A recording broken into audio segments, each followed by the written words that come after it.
अगर मैं आपसे कहूं कि क्या ईरान ने अमेरिका के यूएसएस फोर्ड को उड़ा दिया? अरे उड़ाया नहीं बल्कि छलनी कर दिया है। इतने मिसाइल एक एयरक्राफ्ट पर दागा है कि अब यह चलने लायक नहीं रहा है। क्योंकि ईरान और अमेरिका के युद्ध के अंदर अगर आप देखने की कोशिश करोगे तो अमेरिका का सबसे बड़ा नुकसान जो हुआ है वो अभी हुआ है। जो हाल फिलहाल अभी आपको ये वीडियोस दिख रही हैं कि एक अमेरिका का एयरक्राफ्ट है जिसके ऊपर खूब आग लगा हुआ है, क्या वो सही है? हाँ, क्योंकि अगर आप देखने की कोशिश करोगे तो खुद देख सकते हो कि हाल फिलहाल ऐसा कहा जा रहा है कि ये वीडियोस सामने आ रही हैं जहां पर एक एयरक्राफ्ट है और उस एयरक्राफ्ट पर कई जगह पर आपको आग और आगजली दिखाई देगी। और ये अमेरिका का यूएसएस फोर्ड है जो कि काफी खतरनाक एयरक्राफ्ट कैरियर और काफी बड़ा एयरक्राफ्ट कैरियर ये माना जाता था। जब ये ईरान के यहाँ हॉर्मुज के किनारे आने की कोशिश कर रहा था तो ईरान ने मिसाइल के माध्यम से उसको उड़ा दिया। इसका काम ये था कि इसके ऊपर काफी सारे फाइटर जेट्स रहते हैं और वो फाइटर जेट्स एक बार में ये लेकर चलता है। मतलब अगर ये आ रहा है तो जान जाइए पूरी की पूरी सेना एक साथ आ सकती है, ये इतना बड़ा होता है। और ऐसा कहा जा रहा है कि हाल फिलहाल यहां पर the US aircraft carrier Ford is now burning under the Iranian missile. मतलब ईरानियन मिसाइल ने इसको पूरी तरीके से जला दिया है। लेकिन हाँ, ऐसा नहीं कि डूब गया, क्योंकि ये एक दो मिसाइल से खत्म भी होने वाला नहीं है, इतना बड़ा और इतना मजबूत होता है। लेकिन अभी इसकी पुष्टि नहीं हो पाई है कि ये अभी की ही वीडियो है कि कुछ समय पहले की वीडियो है। लेकिन ये वीडियो अभी सर्कुलेट होना चालू हुई है और बहुत सारे लोगों को लग रहा है कि हाँ भैया, क्या पता ये सही बात हो। और उसी के साथ साथ मैं आपको ये बता देना चाहता हूं कि आखिरकार अभी देश दुनिया में चल क्या रहा है। अरे तो खुद देख सकते हो कि ये ईरान है और ये हॉर्मुज है और ये पर्शियन गल्फ है, ये ओमान है यहाँ पर, और यहीं पर ही पूरी पूरी लड़ाई अभी चल रही है। यहाँ पर्शियन गल्फ में अमेरिका के कई सारे जहाज उड़ते हुए दिखाई दे रहे हैं, क्योंकि यहाँ चाहे कुवैत, चाहे बहरीन, चाहे कतर, चाहे यूएई ले लो, यहाँ सब आपको युद्ध होता हुआ दिखाई दे रहा होगा। क्योंकि हाल फिलहाल अभी ईरान जो है इन सब देशों को वापस से ठोकना चालू कर रहा है। लेकिन मैं आपसे गुजारिश करना चाहता हूं कि आप एक चीज याद रखे रहिएगा, तभी आप आगे का मामला पूरा समझ पाओगे। ये जो आप छोटा सा देश देख रहे हो ना, इसका नाम है बहरीन। ये आपको मैप में भी ढंग से नहीं दिखाई दे रहा होगा, क्योंकि अगर आप मैप में एक डॉट भी मारोगे ना तो वो डॉट भी बहरीन से बड़ा होगा। ये इतना छोटा बहरीन है।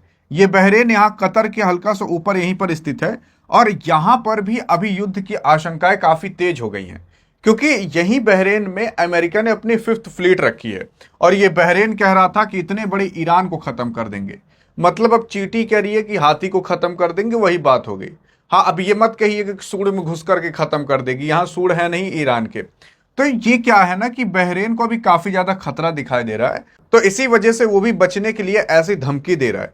यहां पर अगर आप देखने की कोशिश करोगे तो अब कुछ डिटेल रिवील हो रही है, जहां पर आईआरजीसी ने यानी कि ईरानियन आर्मी ने कहा है कि उसने यूएस के मिलिट्री पर अटैक किया, वो भी काफी तगड़ा, और काफी सारी मिसाइलें आते जाते हुए भी दिखाई दे रही हैं।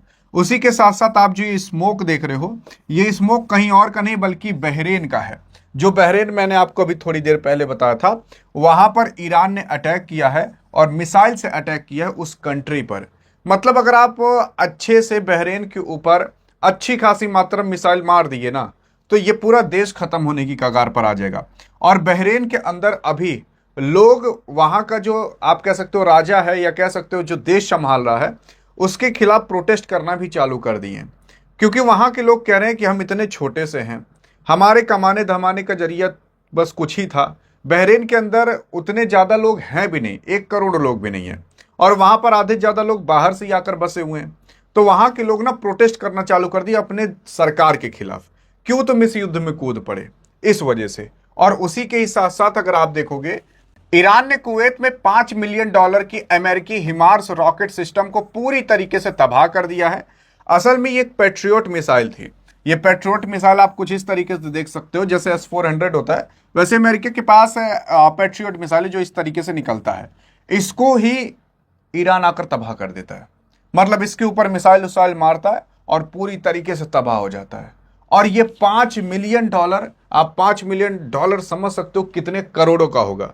मतलब जो ईरान है वो क्या कर रहा है, कुछ लाख की मिसाइल मार रहा है, और बर्बाद जो कर रहा है अमेरिका का वो कई करोड़ों का सामान बर्बाद कर रहा है। और फिर आईआरजीसी का ही दावा है कि the moment US bases in Bahrain were stuck, यानी कि जो बहरेन के अंदर यूएस बेसेस हैं वो खत्म हो रहे हैं क्योंकि ईरान की मिसाइल सक्सेसफुली वहां पर इन्वेड कर दे रही है, चली जा रही है, और वहां की जो पेट्रियोट मिसाइल है वो रोक नहीं पा रही।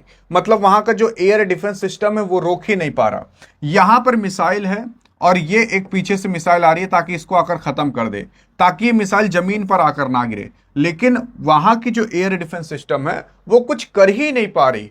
मतलब जो ईरान की मिसाइलें हैं वो इतना तगड़ा आकर के मार कर रही हैं कि ये लोग समझ ही नहीं पा रहे कि क्या करें। उसी के साथ साथ जो ईरान के फॉरेन मिनिस्टर हैं उन्होंने भी डायरेक्ट कह दिया है कि हम अभी तक जो अमेरिका के बेसेस बनाए गए थे दूसरे देश के अंदर, हम उसको तबाह कर रहे थे, लेकिन अब वो पूरा देश ही बेस बन चुका है।